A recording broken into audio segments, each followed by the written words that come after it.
Buenas, gente bonita, y bienvenidos a su canal de consejos para escritores.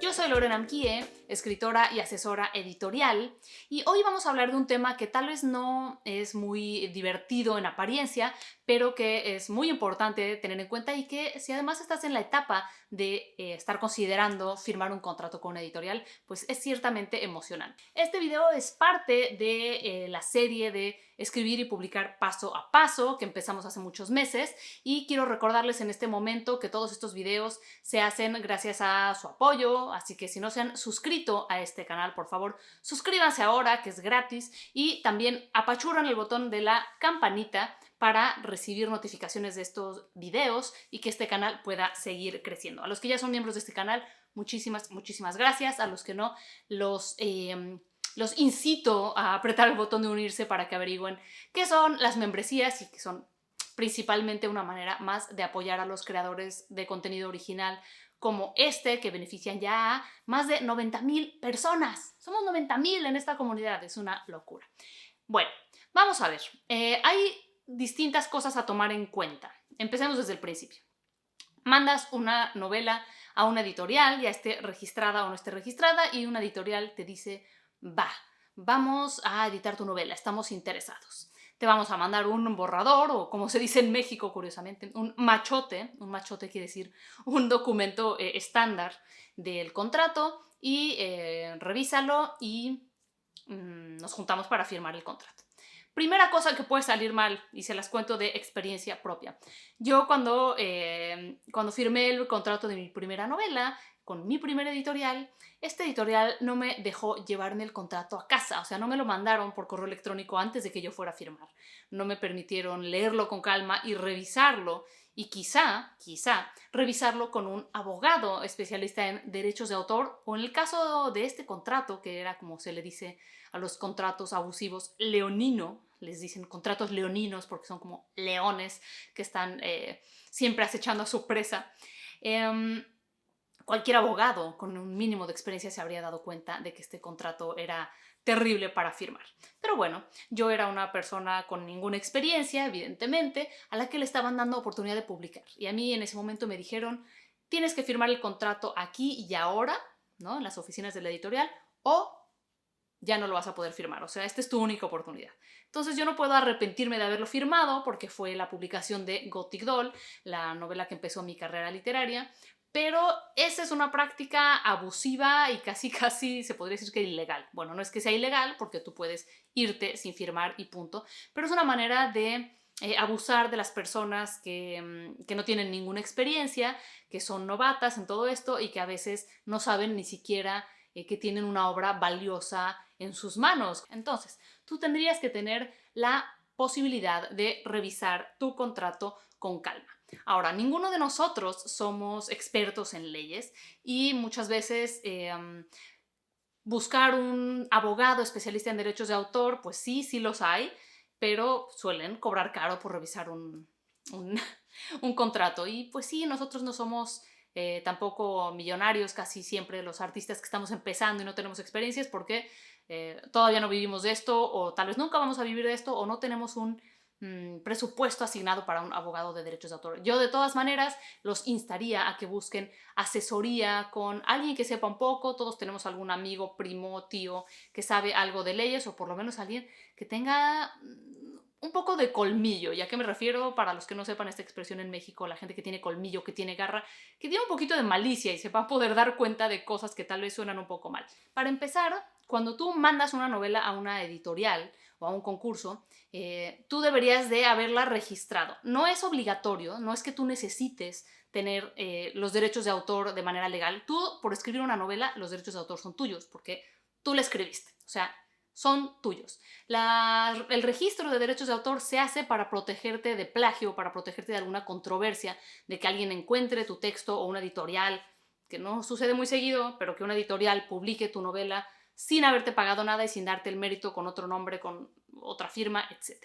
Entonces yo sí recomiendo hacer un registro de derechos de autor. Y además les voy a contar ahora que hay una nueva empresa con la que estoy colaborando que se llama eNotario, y ellos tienen una manera de registrar tus obras de manera muy rápida y de manera muy segura, generando un código de blockchain, que es la manera en que se mueven en Internet, por ejemplo, las criptomonedas. O sea, es una manera de encriptación que te da a ti un código único de registro de tu novela y que se queda guardado en 10.000, 20.000, 40.000 computadoras a lo largo y ancho del planeta. Tú tienes ese código y con eso proteges tu obra para siempre. Tú, al momento de registrar en cualquier sistema de derechos de autor, esa obra queda registrada a tu nombre para siempre con la fecha. Lo importante es la fecha, que tú digas: yo escribí esto en este momento, lo estoy registrando y estoy diciendo que esto yo lo escribí en este momento. Si surge una controversia, tú tienes tu registro. Entonces, les voy a recomendar a todos ustedes que si tienen cosas que registrar, aprovechen que si usan mi código, que voy a dejar aquí en la descripción de este video, para registrar sus obras. Pueden ser obras de dibujo, pueden ser canciones, pueden ser borradores de novela, novelas terminadas, guiones, todo tipo de creación artística, de creación creativa, se puede y se debe registrar. Así que esta empresa especializada en habla hispana y que les protege en 179 países es una muy buena opción, y además, si usan mi código, tienen un 2x1 un descuento de 2x1 cuando hagan sus registros. Entonces, ustedes registran su obra, la mandan, y en ese momento ustedes, cuando van a firmar un contrato, no pierden los derechos de autor. Esta es una pregunta que siempre me hacen. Los derechos de autor son tuyos. Tú, como autor, eres el autor intelectual de lo que tú creaste. Ahora, cuando tú firmas un contrato, estás cediendo los derechos de autor, estás prestándole tu obra a una editorial para que ellos la exploten, para que ellos traten de darla a conocer y hacer dinero de ella o publicitarla o lo que sea. Es como tener un departamento, el departamento es tuyo, tú lo rentas. Se lo rentas a alguien por un periodo de tiempo o con unas ciertas condiciones. Te rento mi casa los martes y jueves que vas a venir a grabar tus videos, y esas son las condiciones. O te rento mi casa por 5 años. Esas son las condiciones. El departamento sigue siendo tuyo. Entonces tú no pierdes los derechos de autor, a menos que estés firmando un contrato absurdo. Espero que esto quede claro. Si no, por favor, vean mis videos de derechos de autor. Hay 2, en ellos he contestado todas sus preguntas con muchísimo detalle. Vamos a ver cuáles son las condiciones de este préstamo. Lo primero es... A ver, mosquita. Lo primero es la duración. ¿Cuánto va a durar este contrato? ¿Cuánto va a durar el préstamo que tú le haces o el alquiler que tú le haces de tu departamento a la editorial? Generalmente se hacen los contratos por 5 a 7 años. Ese es más o menos el estándar en la industria. Esto quiere decir que tú vas a renunciar a tú mover tu obra por fuera, o tú tratar de hacer algo, ofrecérsela a otra editorial, o no sé, hacer un audiolibro o hacer un cómic o hacer cualquier cosa que tenga que ver con el contenido de tu libro.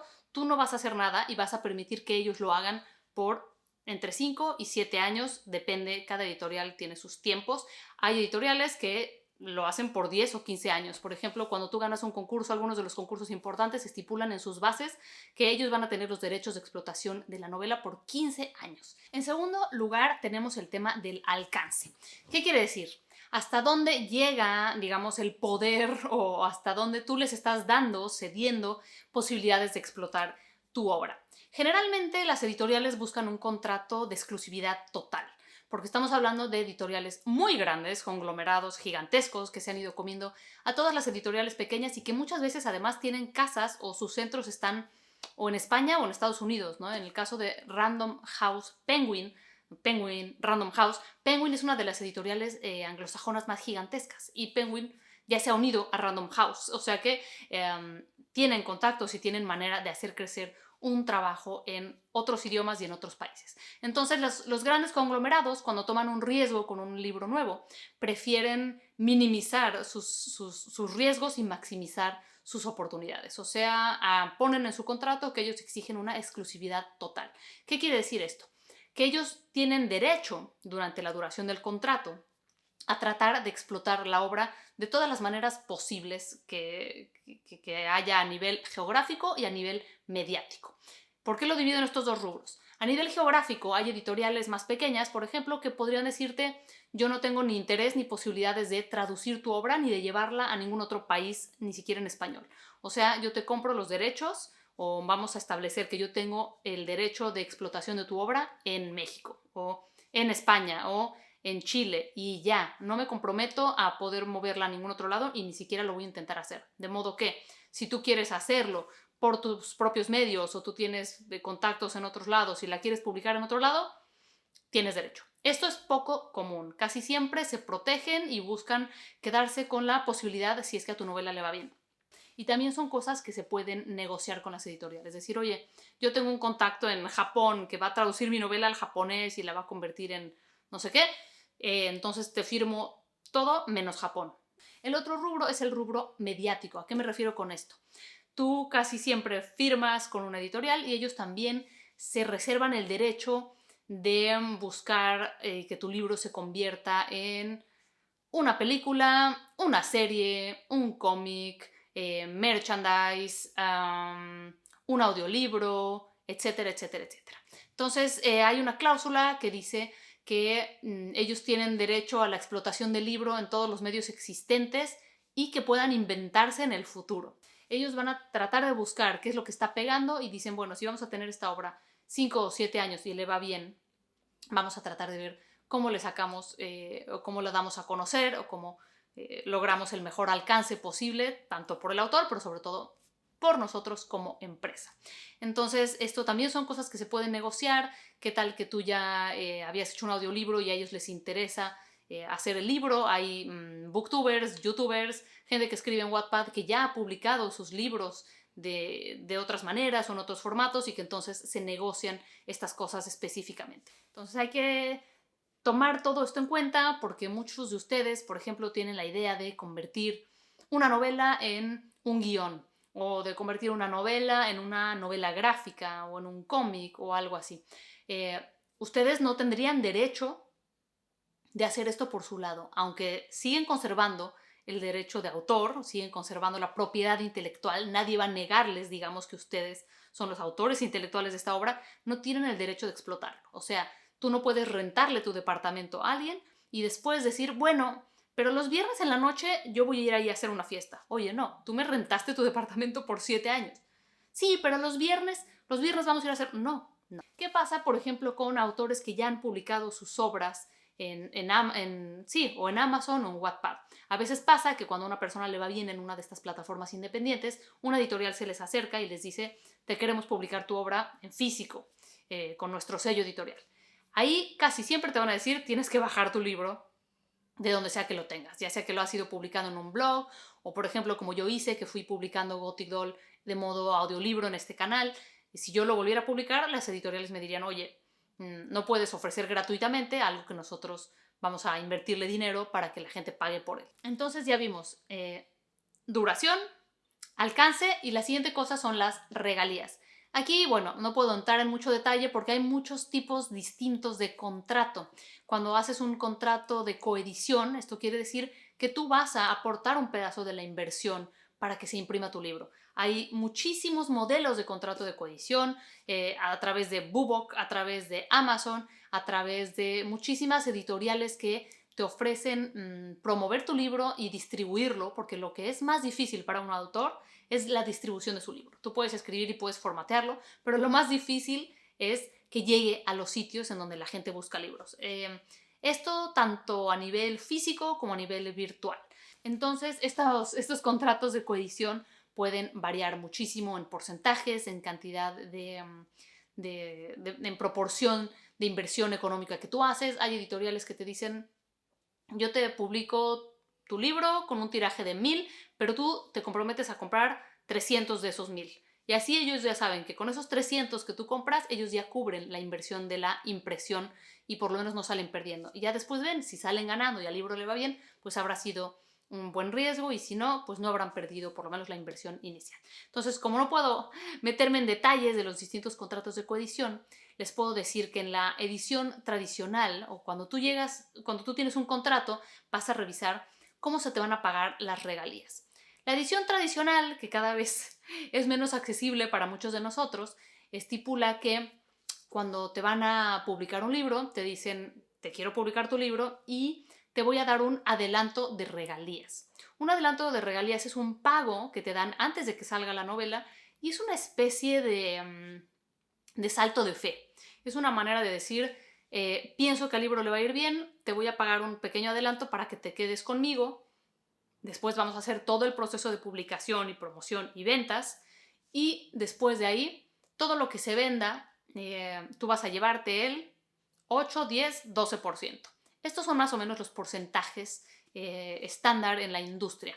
El libro digital casi siempre 25%, porque ahí no hay un costo de impresión evidentemente, y libro de bolsillo de 6 a 8% el rango de regalías. Los libros de bolsillo casi siempre se editan después de que ya se editó la edición normal, ya sea en pasta dura o en pasta suave. La edición de bolsillo es una edición más compacta, más barata y por eso también tiene menos porcentaje de regalías. ¿Qué pasa con este adelanto de regalías? Te dicen, te voy a publicar, te voy a dar $1,000, por decir algo, de adelanto de regalías. Y después de eso, vamos a empezar a vender tu libro y no te voy a pagar regalías hasta que ya se hayan devengado o hasta que ya se haya juntado esos 1,000 euros, porque esto te lo dieron ellos como adelanto de regalías, pensando que el libro se iba a vender.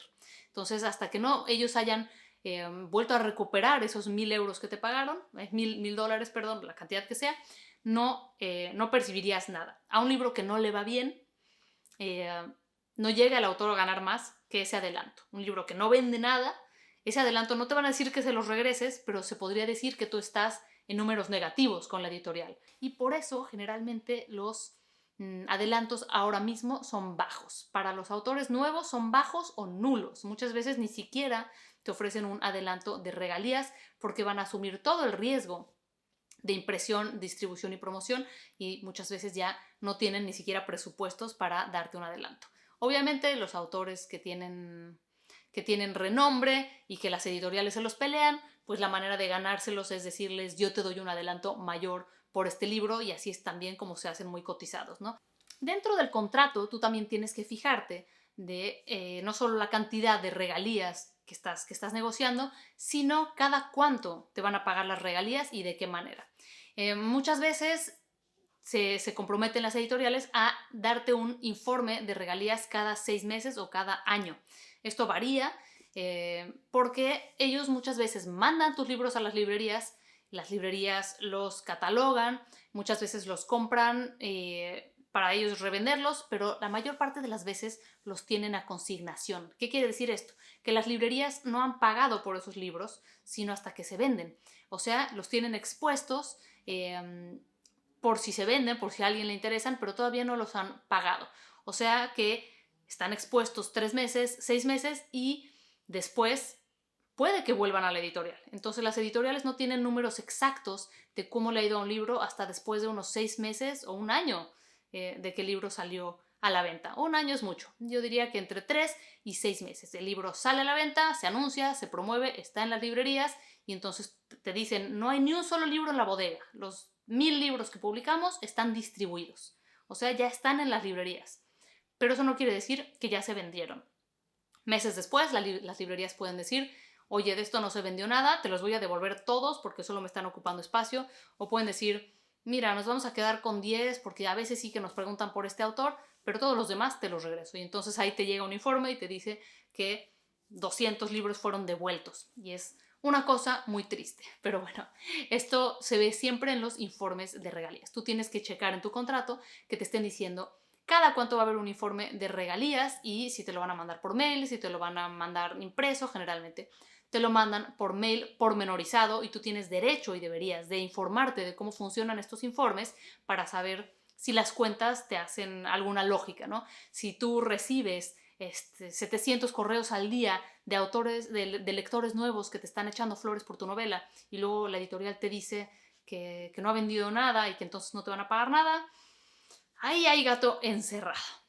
Otro punto a tomar en cuenta es que los contratos pueden también funcionar por medio de número de ediciones. A veces las editoriales, más que ponerte un límite de tiempo, te ponen un número de ediciones o un número de ejemplares que ellos tienen derecho a imprimir.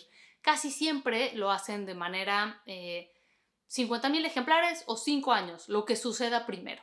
O sea, si al libro le va muy bien, tenemos derecho a imprimir hasta 50,000 ejemplares. Y si al libro le va más o menos, tenemos derecho a conservar los derechos exclusivos de explotación por 5 años, lo que suceda primero. Esto es otra cosa a fijarnos, ¿no? Porque a veces puede que no se pongan un límite de tiempo y que digan hasta que hayamos impreso 100,000 ejemplares o hayamos hecho 10 ediciones, y lo que hacen muchas veces las editoriales, que contratan a los mejores abogados, es dejar los términos muy ambiguos y pueden llegarte a decir que tienen derecho a hacer 10 ediciones de tu libro.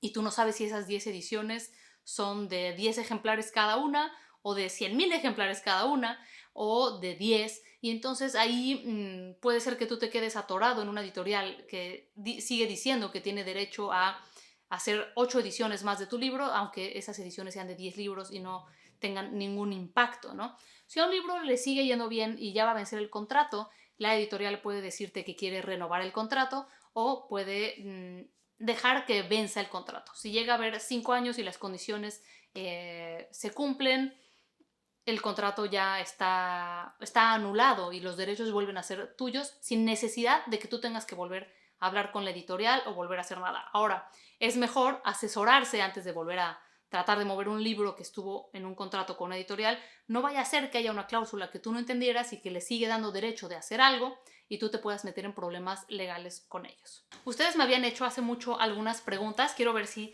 se me fue alguna cosa. Primero, te ofrecen imprimir X cantidad de copias antes de cerrar, o solo discuten luego de que ya has entregado los derechos de autor. Generalmente el tiraje no queda firmado en el contrato. Generalmente empiezan a diseñar el libro y se lo presentan a sus vendedores, que a su vez van a las librerías o van a los distintos medios y ven qué tipo de interés hay por ese libro y entonces deciden el tiraje. Casi nunca te pueden prometer un tiraje en el contrato. Ahora, es real, y esto hay que saberlo, que los tirajes normales son pequeños. Casi siempre un primer tiraje va entre los 2,000 y 5,000 ejemplares. 5,000 ya es mucho en estos tiempos, casi ya no toman riesgos, y como además la impresión del libro se ha vuelto más barata porque se hace en offset o se hace de maneras en donde ya no se tiene que hacer placas de impresión como antes, ya no es este tipo de cosa en donde les sale muchísimo más barato, se hacen muchísimos más libros. Se puede hacer desde un libro, ustedes lo saben, Amazon lo hace, el print on demand, que es imprimir de un libro en un libro, así que ya no hacen tirajes gigantes porque no desperdician. Prefieren tomar riesgos pequeños, hacer el número mínimo para que tenga una cierta visibilidad en las librerías, pero no se hacen tirajes grandes. Si la novela tuvo éxito, ¿se puede renovar el contrato y aumentar el porcentaje de ganancia? Sí. Si el contrato vence y ellos quieren volver a firmar un contrato contigo, sí podrías decir, bueno, sí renuevo el contrato, pero ahora en vez de 10 quiero 12. Sí, son cosas que se pueden negociar. Tanto el diseño de la portada, el formato, el tamaño del libro, todo eso lo decide la editorial de acuerdo a sus estándares, de acuerdo al sello en el que lo van a meter. Tú ya no tienes poder sobre eso. Ahora, ¿se respeta el contenido? Sí. Como ya les he dicho en otras partes, en otros videos, a mí nunca me ha pasado que me modifiquen mi contenido. O sea, ellos lo que quieren es el libro que están comprando, que es el tuyo, como tú se los mandaste. Entonces no hay modificaciones extensas y sobre todo no sin hablarlas contigo. Tu editor casi siempre te avisa de los cambios y casi siempre se habla todo y hay un intercambio y tú tienes derecho a ver la maqueta final del libro. Eso casi siempre está estipulado en el contrato.